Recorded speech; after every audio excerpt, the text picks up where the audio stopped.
السلام عليكم ورحمة الله وبركاته. دلوقتي انت عايز تبني موقع، لازم تفهم الموقع دوت مكون من ايه بالظبط. تمام. دلوقتي انا عندي البراوزر بيبقى بالشكل دوت، لازم اعرف ان البراوزر عبارة عن شوية ملفات HTML، ملفات CSS، وملفات جافا سكريبت. حتى فيما بعد لما الموقع بتاعي يكون رياكت، فهو برضه بيكون عندي لازم يكون فيه فولدر اسمه index.html. دلوقتي اول خطوة لازم افهمها ازاي هبدأ اكريت فولدر عندي على الفيجوال ستوديو كود وهبدا ارن الكود. طيب اول طريقه عندنا ان انا دلوقتي عايز اعرف ازاي اكريت فولدر عشان افتحه على الفيجوال ستوديو كود محرر الاكواد بتاعي، عشان اعرف ازاي اكتب كود عندي ويترن على البراوزر. تمام. دلوقتي عندي هاجي هنا في البي سي اقول له نيو فولدر، تمام، وهسميه فرونت اند 1 مثلا، وادوس انتر. دلوقتي انا عملت الفولدر ده. دلوقتي اول خطوه بعد ما انا عملت فولدر فرونت اند وكتبت جواه index.html، لقيت ان الفولدر دوت موجود بره عندي، ولكن الصح ان انا اخش جوه الفولدرز او جوه الدي. تمام. اعمل فولدر بمسار html، هاجي هنا اقول له نيو او هسميها فرونت اند. تمام. علشان ده يكون فولدر عندي جوه الجهاز لامن فيه كل المشاريع بتاعتي.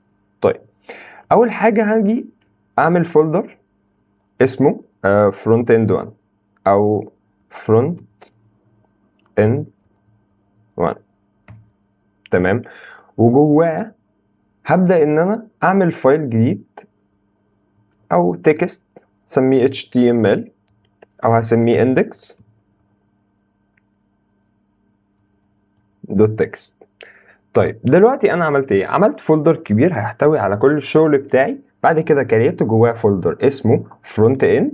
بعد كده عملت جواه فايل اسمه index.txt. طيب انا لو دخلت index.txt دوت، هو نوت باد عاديه جدا اقدر اكتب فيها اي حاجه. لو كتبت فيها هنا هلو ودوست كنترول اس اتسيفت عندي، وكل ما اخش جواها هلاقيها مظبوطه زي ما هي. تمام. طيب كلام جميل. دلوقتي عايز ابدا ان انا افتح الفولدر دوت جوه الفيجوال ستوديو كود واشوف الدوت تكست ديت او الاندكس دوت تكست ده عمل لي ايه بالظبط. طيب لو جيت فتحت الفيجوال ستوديو كود وقلت له كليك يمين نيو ويندوز، هيفتح لي الفيجوال ستوديو كود بالطريقه دي. تمام. وهاجي ادوس على فايل واقول له اوبن فولدر. طيب لو جيت دوست فتحت الملف بتاعي اسمه فرونت اند وجواه فولدر اسمه فرونت اند 1. بقسم شغلي عشان كل مره اجي اعمل تاسكايه جديده اعمل فولدر جديد جواه الملفات بتاعتي عشان دنيتي ما تتوهش مني. تمام. طيب هخش جوه فولدر index 1 دوت وهفتحه. هيبدأ يقول لي ان انت عندك فولدر اسمه index.txt مكتوب جواه hello. طيب كلام جميل جدا.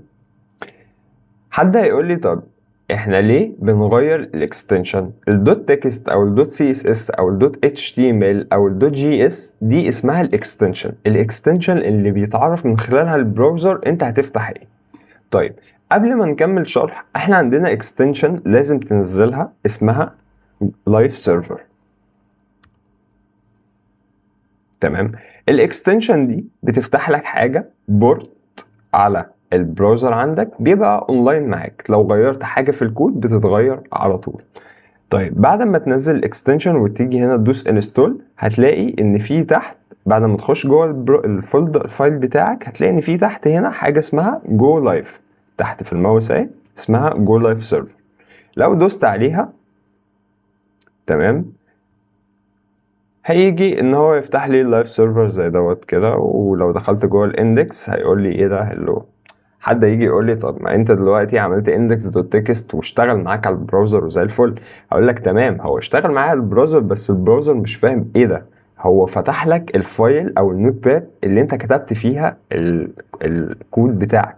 افترض ان انا جيت هنا كتبت كود على سبيل المثال دلوقتي، عملت h1 احمد، قلت له هنا h1، جيت قفلتها كده.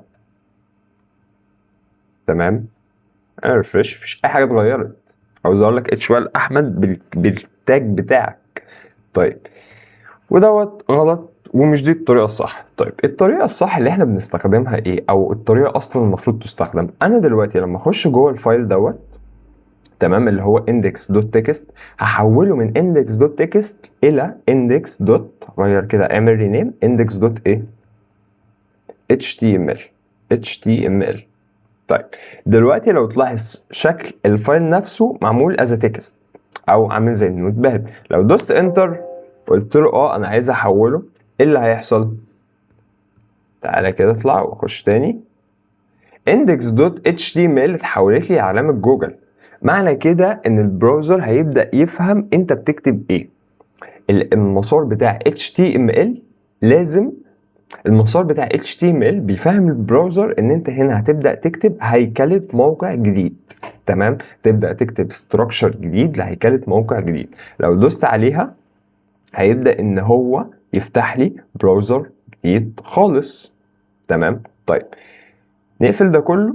احنا اتكلمنا في نقطة الجو لايف سيرفر. انا بعد ما نزلتها اقدر ان انا اقفلها تاني من هنا اهو، اقدر ان انا افتح الفايل، ما ينفعش ادوس عليها وانا بره الفايل بتاعي. تمام. لما اخش جوه الاندكس لو كتبت هنا احمد، هدوس جو لايف، ايه اللي هيحصل؟ هطلع اهو الاقي الموقع بتاعي شغال وزي الفل. تمام. طيب لو قفلت اللايف سيرفر عندي طريقة تانية ان انا افتح البراوزر. احنا لسه عاملينها دلوقتي، ان انا اقدر اخش جوه الفولدر بتاعي، هلاقي الفايل اللي هو index.html، ادوس عليها هيفتح لي زيه زي علامة جوجل بالظبط، هيفتح لي براوزر تاني شغال وزي الفل. طيب قبل ما ابدا اخش في كتابة كود وقبل ما ابدا اخش في اي حاجة، عايز اوريك حاجة مهمة جدا لازم تفعلها في الفيجوال ستوديو كود عشان ما تتلخبطش. انت هنا لو جيت عملت اي تغيير،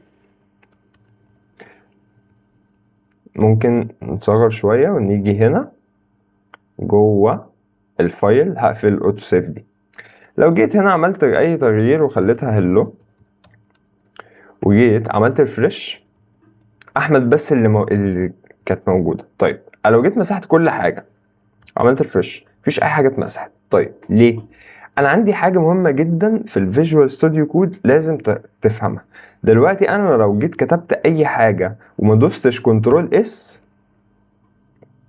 هطلع عليها ما اتغيرتش. انما لو جيت هنا دوست كنترول اس وعملت ريفرش هلاقيها اتغيرت. طيب علشان انا ممكن فعلا انسى ادوس كنترول اس او اقعد ارن كود كتير جدا وانا بتعلم، واخش على الجوجل او على الفايل بتاعي الاقي ان مفيش اي حاجه اتنفذت ومفيش حاجه عايزه تتغير. طيب تيجي هنا على الفايل دي تدوس عليها وتعمل اوتو سيف. اوتو سيف ان انت اي كود او اي ابديت بتكتبه على الكود بيتسيف لوحده، ومجرد ما تطلع تعمل ريفرش بيشتغل معاك. لو جيت هنا كتبت هلو عملت ريفرش اشتغل معايا من غير كنترول اس ومن غير اي حاجه، ودي حاجه مهمه جدا في الاول بتلخبط فيها. طيب الفرق بين ان انا افتح الفايل من خلال الفولدر وان انا افتحها من جو لايف، ان جو لايف اي حاجه بتكتبها بتطلع تترن على طول. طيب كلام جميل جدا. دلوقتي عرفنا ازاي نقدر نفتح الفايل بتاعنا على الفيجوال ستوديو كود، وعرفنا ازاي نغير الاكستنشن بتاعتنا. طيب تعالى برضو نفهم حاجة مهمة جدا قبل ما نبدأ نكتب كود. ايه الفرق ان انا افتح الملف بتاعي على الاندكس على البراوزر وافتحه على الفيجوال ستوديو كود؟ طيب اعتبر نفسك دلوقتي بتطبخ اكلة معينة او بتعمل اي حاجة في المطبخ. تمام، داخل تعمل كوباية عصير، داخل تعمل اي حاجة. طيب لما تيجي تحضرها بتحضرها فين؟ في المطبخ. طيب لما بتطلع تاكل بتاكل فين؟ بتطلع تاكل بره، على السفرة او في اي حتة. تمام. طيب الفيجوال ستوديو كود هو المطبخ بتاعنا، هو المكان اللي احنا بنبدأ نحضر فيه الكود ونشوف النتيجة فين؟ على البراوزر من خلال الفايل اللي انا فتحته من خلال الفايل index.html. فانا اي كود باجي اكتبه هنا، لو جيت هنا عملت ريفرش هلاقي ان كل حاجة اختفت. لو جيت هنا وكتبت نفترض تاج، ما تشغلش بالك بيه دلوقتي، اسمه احمد او كالمعتاد يعني اسمه hello world. تمام، وجيت هنا عملت ريفرش لقيت التاج عندي ظهر. فبالتالي افهم من ده ايه؟ افهم ان الفيجوال ستوديو كود هو المكان اللي انا بكتب فيه الاكواد بتاعتي سواء HTML او CSS او جافا سكريبت، وبربط الفولدرز بعضهم، واي فانكشن او اي حاجه بحتاج ان انا اعملها بكتبها جوه الفيجوال ستوديو كود عشان تظهر لي فين؟ على البراوزر. وعرفنا الطريقتين اللي انا بفتح بيهم الفايل من خلال الفولدرز عندي ومن خلال الجو لايف سيرفر، وكده نقدر نقول ان احنا نبدا نخش على الكود. طيب كلام جميل جدا. المفروض ان احنا نخش نبدا في الكود، ولكن عايز اقول لك حاجه مهمه جدا. عندي طريقتين ان انا افتح بيهم الفيجوال ستوديو كود. احنا عرفنا اول طريقه وتعالى نراجعها تاني بالراحه جدا. تمام، اقفل لي كل دوت. اول طريقه قلنا ايه؟ ان انا هخش جوه الفولدرز عندي. تعالى نطلع ورا كده. هخش جوه الفولدر. انا عملت فولدر كبير اسمه فرونت اند لامم كل حاجه عشان اقدر اكريت فيه فولدرات جديده. ودخلت جوه عملت فولدر اسمه فرونت اند 1. تمام، وعملت index.html. طيب كلام جميل. تاني طريقه عندي من خلال الفيجوال ستوديو كود نفسه. انا اقدر افتح الفيجوال ستوديو كود. تمام، انا دلوقتي فاتح الفولدر اللي انا كنت فاتحه. طيب نفترض ان انا عايز اعمل فولدر جديد. ممكن اعمل ويندوز جديد خالص، نيو ويندوز للفيجوال ستوديو كود نفسه. تمام، نفتح واحد جديد.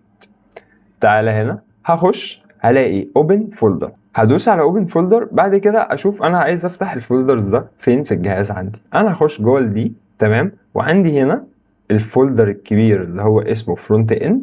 هيجي جواه اعمل فولدر مثلا اسميه تيست او فرونت اند 2. تمام، ده الفولدر بتاعي. طيب حد هيقول لي المفروض ان انا اخش جوه واكتب index.html. هقول لك لا، الطريقه الاسهل ان انا هدوس select folder. الطريقه الاسهل بعد ما ادوس select folder واختاره هيظهر لي عندي هنا. طيب هتقول لي انا هعمل index.html ازاي؟ هاجي اقول لك بالراحه، يا تدوس هنا مرتين كليك يمين هيبدا ان هو يعمل لك فايل، يا اما هتيجي العلامتين اللي فوق دول دي علامه فولدر، واحنا مش عايزين فولدر دلوقتي، احنا عايزين نعمل فايل جوه الفولدر اللي احنا جواه دلوقتي. هدوس نيو فايل واجي هنا اكتب index.html. طيب حلو قوي.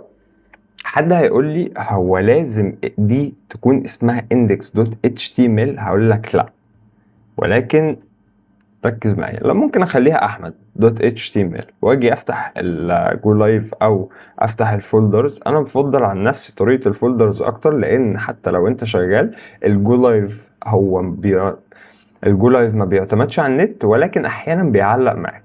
تمام، احيانا ممكن تكتب كود ما يترنش لوحده وانت تفتكر ان المشكله في الكود. فانا بفضل الطريقه الصح ان انا اخش جوه هنا وافتح احمد دوت html. طيب لو جينا فتحنا احمد دوت html، لا مش دوت، معلش تاني، هو ده. اشتغل عندي تمام والدنيا زي الفل مفيش اي حاجة. لو دخلت تعالى كده نصور الشاشة تاني اهو احمد دوت html. لو جيت هنا كتبت احمد مثلا من غير كنترول اس عشان انا عامل الاوتو سيف اللي قلنا عليها من شوية، جيت هنا عملت ريفرش هلاقيه اشتغل. طيب معنى كده هتقولي ان انا ممكن اسمي الاكستنشن الفايل ده باسمي او باسم اي حاجة. هقول لك مظبوط. طيب ليه بنستخدم index.html؟ بص هي مش نقطتنا دلوقتي، ولكن لازم تكون فاهم ان دي حاجة اساسية في الكود عندك.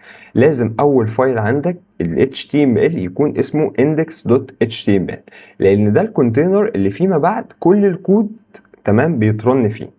هنفهم ده مع الوقت ولما نبدا نخش في الديف تولز، ولما نوصل للسي اس اس والجافا سكريبت ونبدا نخش في الرياكت هنفهم الكلام ده اصلا ليه. بس انا عايزك دلوقتي تفهم ان الاندكس دوت اتش تي ام ال ليه بنسميها اندكس بالذات اهو، ومفيش اي حاجه اتغير. هطلع من ريفرش دلوقتي الفايل نفسه اتغير. تمام، لان انا خليته اندكس ما بقاش احمد. لو جيت فتحته هيفتح لي واحد جديد خالص.